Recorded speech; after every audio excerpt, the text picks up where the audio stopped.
അങ്ങനെ നമ്മൾ ടിക്കറ്റ് ഒക്കെ എടുത്ത് ഗ്രാൻഡ് പാലസിന്റെ അകത്ത് കയറി. കാണാൻ നല്ല അടിപൊളിയാണ്. കാരണം ഇങ്ങനെ ഒരു കൺസ്ട്രക്ഷൻ ഒന്നും നമ്മുടെ നാട്ടിലൊന്നും ഞാൻ മുന്നേ കണ്ടിട്ടില്ല. ഇങ്ങനത്തെ ഈ ഒരു രീതിയിലുള്ള സെറ്റപ്പ് ഒക്കെ കാണി നമ്മൾ ഇവിടെ തന്നെ വരണം. അപ്പൊ ഈ ഒരു വീഡിയോയിൽ ഇതിനെക്കുറിച്ചുള്ള കുറച്ച് ഡീറ്റെയിൽ ഞാൻ പറഞ്ഞുതരാം, ഇവിടുത്തെ ടിക്കറ്റും ടൈമിങ്സും കാര്യങ്ങളൊക്കെ. അപ്പോൾ ഇവിടുത്തെ ടിക്കറ്റ് റേറ്റ് നമുക്ക് വരുന്നത് ഏകദേശം 500 തായ് ബാത്താണ്.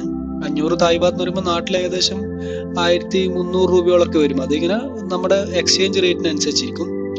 അതുപോലെ തന്നെ ഇവിടെ ചില ദിവസങ്ങൾ അവധിയുണ്ട്. ഇവിടുത്തെ രാജവംശം അവരുടെ ചില പ്രത്യേക ചടങ്ങുകളൊക്കെ ഉള്ള ദിവസങ്ങളിൽ ഇത് അവധിയായിരിക്കും.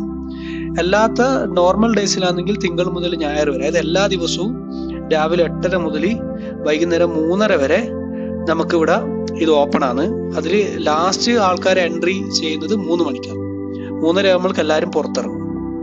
അപ്പൊ ഇതിന്റെ അകത്ത് കയറി കഴിഞ്ഞാൽ നമുക്ക് ഇവിടെ കുറെ ചുമർ ചിത്രങ്ങളൊക്കെ കാണാം. ഇവിടുത്തെ ഇപ്പോ കുറെ എന്താ പറയാ പഴയ കാലത്തെ കാര്യങ്ങളാണ് ഇവിടെ വരച്ചു വെച്ചിട്ടുള്ളത്. ഇതില് നമ്മുടെ ഈ സെയിം കോമ്പൗണ്ടിന്റെ അകത്ത് തന്നെയാണ്, അതായത് എമറൽഡ് ബുദ്ധിയും അതുപോലെ തന്നെ ഗ്രാൻഡ് പാലസും ഉള്ളത്. അതുപോലെ കോമൺ ടിക്കറ്റ് ആണ് രണ്ടിനും വേണ്ടിയിട്ടും. ഇത് ശരിക്കൊരു ചരിത്ര സ്മാരകങ്ങളിൽ ഒന്നാണ്. കാരണം എന്താ വെച്ചാൽ ഇത് നിർമ്മിച്ചിട്ടുള്ളത് 1782-ലാണ്. ആ സമയത്തുള്ള രാജവംശത്തിന്റെ ഔദ്യോഗികമായിട്ടുള്ള അവരുടെ എന്താ പറയാ അവർ താമസിക്കുന്ന സ്ഥലമായിരുന്നു ഈ ഗ്രാൻഡ് പാലസ്. അപ്പൊ അതിനോട് ചേർന്നുള്ള ഒരു ടെമ്പിൾ ആണ് ഈ എമറൽഡ് ബുദ്ധന്റെ. അതുകൊണ്ടാണ് ഇത് രണ്ടും കൂടി ഒരുമിച്ചിട്ടുള്ളത്. അതുപോലെ തന്നെ ഈ എന്താ പറയാ രാജകീയമായ ചടങ്ങുകൾ, അവരുടെ ഉത്സവങ്ങളൊക്കെ ഇവിടെ ഇപ്പോൾ നടക്കാറുണ്ട്. ഈ രാജകീയ ചടങ്ങിന്റെ കാര്യം പറഞ്ഞപ്പോഴാണ് നെറ്റിലൊരു കാര്യം കണ്ടത്. തായ് രാജാവ് മൂന്ന് തവണ വർഷത്തിൽ ഈ എന്താ പറയാ ഈ ബുദ്ധന്റെ പ്രതിമേന്റെ ഡ്രസ്സ് മാറ്റും. അത് ഇവിടെയുള്ളൊരു എന്താ പറയാ ഒരു രാജകീയ ചടങ്ങിന്റെ ഭാഗമാണത്. പിന്നെയുള്ളത് ഇവിടുത്തെ കുറച്ച് ഡ്രസ് കോഡിന്റെ കാര്യങ്ങളാണ്. അതായത് സ്ലീവ്ലെസ്, അതുപോലെ ഷോർട്സ്, ഇതൊന്നും ഇട്ട് നമുക്ക് ഇവിടെ കയറാൻ പാടില്ല. അതിന് അവർ അവിടെ തന്നെ ഷാളും കാര്യങ്ങളൊക്കെ തരും നമുക്ക് വേണമെങ്കിൽ. അപ്പൊ അതൊരു കാര്യമാണ്. ഇവിടെ വരുമ്പോൾ ഡ്രസ്സിന്റെ കാര്യം ഒന്ന് ശ്രദ്ധിക്കുക. അതുപോലെ തന്നെ നമുക്ക് എല്ലാ സ്ഥലത്തൊന്നും ഫോട്ടോസ് എടുക്കാൻ കഴിയില്ല. ഫോട്ടോസ് എടുക്കുന്നതിന് കുറച്ചൊരു റെസ്ട്രിക്ഷൻ ഉണ്ട്. എല്ലാ സ്ഥലം എന്ന് പറയും ഈ ബുദ്ധന്റെ ടെമ്പിളിൽ അതിൻ്റെ അകത്തൊന്നും നമുക്ക് ഫോട്ടോസ് എടുക്കാൻ കഴിയില്ല. അതുപോലെ തന്നെ വരുമ്പോൾ ഏറ്റവും നല്ലത് രാവിലെ വരുന്നതാണ്. കാരണം അത്യാവശ്യം നല്ല ക്രൗഡുള്ള സ്ഥലമാണ്. അപ്പൊ നല്ല ഫോട്ടോസ് ഒക്കെ എടുക്കണ്ടെങ്കിൽ നല്ല രാവിലെ 8:30 തന്നെ എത്തിക്കഴിഞ്ഞാൽ നല്ലോണം ഫോട്ടോസ് ഒക്കെ എടുക്കാം. പിന്നെ മെയിൻ ഒരു കാര്യം എന്ന് വെച്ചാൽ വെയില്, അതൊരു ഇമ്പോർട്ടന്റ് കാര്യമാണ്. അങ്ങനെ പുറത്തെ കാഴ്ചകളൊക്കെ കണ്ട് നമ്മൾ നേരെ ഇനി ബുദ്ധന്റെ ടെമ്പിളിന്റെ അകത്ത് കയറാന്ന് വിചാരിച്ചു. ഇവിടെയൊക്കെ കാണാൻ നല്ല അടിപൊളിയാണ്. ഇവിടെയൊക്കെ ഈ യെല്ലോ കളർ മീൻസ് ഗോൾഡൻ കളറിൽ കാണുന്നതൊക്കെ പെയിന്റ് ആണ്, അല്ലാണ്ട് സ്വർണത്തിന്റെ സാധനങ്ങളൊന്നുമല്ല. പക്ഷെ അതിങ്ങനെ ശരിക്ക് എന്താ പറയുക തിളങ്ങുന്ന പോലെ, നമുക്ക് കാണുമ്പോൾ ശരിക്കും ഗോൾഡിനെ കൊണ്ട് ചെയ്ത പോലെയുണ്ട്. അപ്പൊ ഞാനത് സൂക്ഷിച്ചു നോക്കി എന്താ അത് അങ്ങനെ ഉള്ളത്. കാരണം ഒന്ന് ആ കളറിങ്ങും പിന്നെ അതിന്റെ കൂടുതൽ ഗ്ലാസിന്റെ ചെറിയ ചെറിയ പീസസ് ഉണ്ട്. അപ്പോൾ ലൈറ്റ് ഒക്കെ അടിക്കുന്ന സമയത്ത് നല്ലോണം റിഫ്ലക്റ്റ് ആവുന്നുണ്ട് ആ യെല്ലോ കളറും. അപ്പൊ അതുകൊണ്ട് കാണുമ്പോൾ ശരിക്കും നമുക്ക് ദൂരെ നിന്നൊക്കെ നോക്കുമ്പോൾ ഒരു ഗോൾഡിനെ കൊണ്ട് തന്നെ ഉണ്ടാക്കിയ പോലെയുണ്ട് ഈ പല സാധനങ്ങളും കാണാൻ വേണ്ടിയിട്ട്. അപ്പൊ നമ്മള് ചെരുപ്പൊക്കെ പുറത്ത് അയച്ചു വെക്കണം ഇതിനകത്ത് കയറാൻ വേണ്ടിയിട്ട്. ഇവിടെയുള്ള സാധനങ്ങളൊക്കെ കാണാൻ നല്ല അടിപൊളിയാണ്, ഞാൻ നേരത്തെ പറഞ്ഞ പോലെ തന്നെ. അതുപോലെ കുറെ ആൾക്കാർ ഇവിടെ തായ് കോസ്റ്റ്യൂമിലൊക്കെ ഡ്രസ് ചെയ്തിട്ട് ഫോട്ടോസ് ഒക്കെ എടുക്കുന്നുണ്ട്. ഫോട്ടോസ് ഒക്കെ എടുക്കാൻ പറ്റിയ നല്ല അടിപൊളി സ്ഥലമാണ്. അപ്പൊ ഇതിന്റെ അകത്താണ് ആ ബുദ്ധന്റെ ഞാൻ നേരത്തെ പറഞ്ഞ ആ ടെമ്പിളിന്റെ മെയിൻ ആയിട്ടുള്ളത് ഈ കാണുന്നതാണ്. പക്ഷെ ഇതിന്റെ അകത്ത് നമുക്ക് ഫോട്ടോസ് ഒന്നും അലൗഡ് അല്ല. അപ്പം നമ്മൾ അകത്ത് കയറി കുറച്ച് സമയം അവിടെ ഇരുന്നു. അതിനുശേഷം പുറത്തേക്ക് ഇറങ്ങി. ഇപ്പൊ എന്താണെന്ന് വെച്ചാൽ എല്ലാവരും പുറത്തുനിന്ന് ഫോട്ടോ എടുക്കാൻ ചെയ്യുന്നത്. അതിന്റെ അകത്തേക്കൊക്കെ സൂം ചെയ്തിട്ട് പലരും ഫോട്ടോ എടുക്കുന്നുണ്ട്.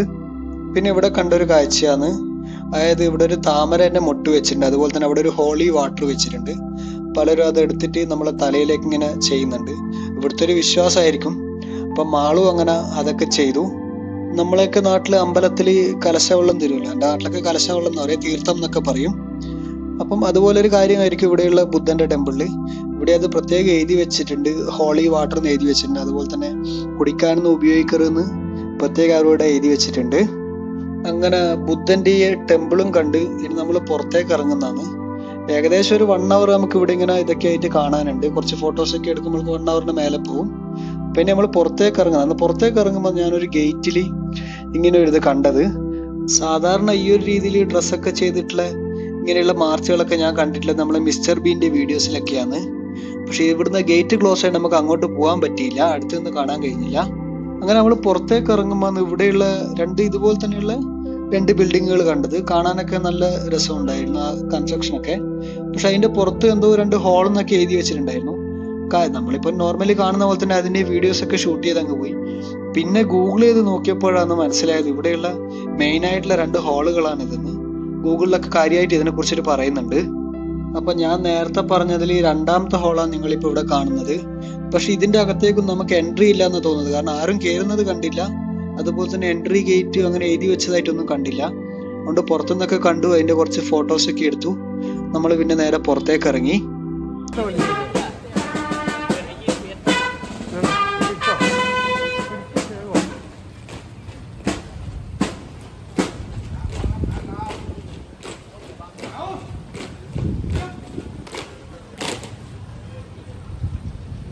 നേരത്തെ ഗേറ്റിനകത്താന്ന് പറഞ്ഞ് കാണാൻ പറ്റിയില്ല എന്ന് പറഞ്ഞ പരേഡ് എനിക്ക് ഇവിടുന്ന് അടുത്തുനിന്ന് തന്നെ കാണാൻ കഴിഞ്ഞു. നമ്മൾ പുറത്തേക്ക് ഇറങ്ങി വരുമ്പോൾ ഈ പരേഡ് നമ്മുടെ അടുത്തേക്ക് മാർച്ച് ചെയ്ത് വന്നു. അപ്പോൾ അവരിവിടെ വന്ന് സ്റ്റോപ്പ് ചെയ്തു. കുറച്ച് സമയം കഴിഞ്ഞപ്പോഴാണ് എനിക്ക് കാര്യങ്ങളൊക്കെ മനസ്സിലായത്. എന്തിനാണ് ഇവർ സ്റ്റോപ്പ് ചെയ്തത്, അതുപോലെ തന്നെ ഇവരെ കൂട്ടുന്ന കുറച്ച് ആൾ മാത്രം മാർച്ച് ചെയ്തിട്ട് പോകുന്നുണ്ടായിരുന്നു. ബാക്കി പരേഡ് അവിടെ തന്നെ വെയിറ്റ് ചെയ്യുന്നുണ്ടായിരുന്നു.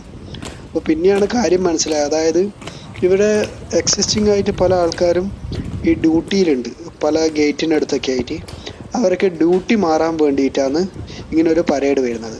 പരേഡ് വരും, പരേഡിലെ ഓരോരുത്തരും മുന്നേ ആരാൻ ഡ്യൂട്ടി ഉള്ളത് അവരുടെ അടുത്തേക്ക് പോവും. അവിടുന്ന് അവർ ഡ്യൂട്ടി അങ്ങോട്ടും ഇങ്ങോട്ടും മാറും. അതിന് വേണ്ടിയിട്ടുള്ള കുറച്ച് അവരുടെ കാര്യങ്ങളൊക്കെ ഉണ്ട്. അതൊക്കെയാണ് നിങ്ങൾക്ക് ഈ വീഡിയോയിൽ ഇപ്പോൾ കാണാൻ കഴിയുന്നത്. അപ്പോൾ ഡ്യൂട്ടി മാറിയതിന് ശേഷം അതുവരെ ഡ്യൂട്ടിയിലുണ്ടായിരുന്ന ആൾ പരേഡിനൊപ്പം ചേരും. ആ പരേഡിൽ വന്ന് പുതുതായിട്ട് വന്ന ആൾ ഡ്യൂട്ടിയിലേക്ക് ജോയിൻ ചെയ്യും. അങ്ങനെയാണ് എനിക്കിത് കണ്ടപ്പോൾ മനസ്സിലായിട്ടുള്ളത്. അപ്പോൾ ഇങ്ങനൊരു ഡ്യൂട്ടി ചേഞ്ച് ചെയ്യുന്നത് നമ്മുടെ നാട്ടിൽ എവിടെയെങ്കിലും ഉണ്ടോ എന്ന് എനിക്കറിയില്ല. നമ്മുടെ നാട്ടിൽ ഏതെങ്കിലും പല ഫോഴ്സുകളുണ്ടല്ലോ, അതിലുണ്ടോ എന്നുള്ള കാര്യം എനിക്കറിയില്ല. അപ്പോൾ അങ്ങനെ ഉണ്ടെങ്കിൽ ആരെങ്കിലും കമൻറ്റ് ചെയ്യുക. അതുപോലെ തന്നെ പുതുതായിട്ട് ഡ്യൂട്ടിയിലെത്തിയ ആളെ ഡ്രസ്സ്, അതുപോലെ എന്താ പറയുക ക്യാപ്പ്, അതൊക്കെ ഡ്യൂട്ടി മാറിപ്പോകുന്ന ആൾക്കാർ അഡ്ജസ്റ്റ് ചെയ്ത് കൊടുക്കുന്നത് നമുക്ക് ഇവിടെ തന്നെ കാണാൻ കഴിയുന്നുണ്ട് ഈ വീഡിയോയിൽ. ഈ ഒരു കാര്യം നമുക്ക് കാണാൻ കഴിഞ്ഞ എന്തോ ഭാഗ്യത്തിലാണ്. കാരണം ഇങ്ങനെ ഒരു കാര്യം ഇവിടെ ഉണ്ട് എന്നുള്ളത് നമുക്കറിയില്ല. നമ്മൾ പുറത്തേക്ക് വരുന്ന കറക്റ്റ് സമയത്ത് പരേഡ് വന്നു, അതുകൊണ്ട് നമുക്കിത് കാണാൻ വേണ്ടി കഴിഞ്ഞു. അപ്പോൾ ഞാൻ നേരത്തെ പറഞ്ഞ പോലെ ഡ്യൂട്ടിയിലുള്ള ആൾ മാറി പഴയ ആൾ പരേഡിനൊപ്പം മാർച്ച് ചെയ്ത് പോകുന്നതാണ്. അപ്പോൾ എന്തായാലും നമ്മൾ ഈ കാര്യങ്ങളെ കണ്ടു. ധാരാളം ആൾക്കാർ ഫോട്ടോസും വീഡിയോസൊക്കെ എടുക്കാൻ ഇവിടെ നിൽക്കുന്നുണ്ട്. ഇനി നമ്മൾ പുറത്തേക്ക് ഇറങ്ങുന്നതാണ്. കാരണം നമുക്ക് പുറത്തിറങ്ങി എന്തെങ്കിലും കഴിക്കണം.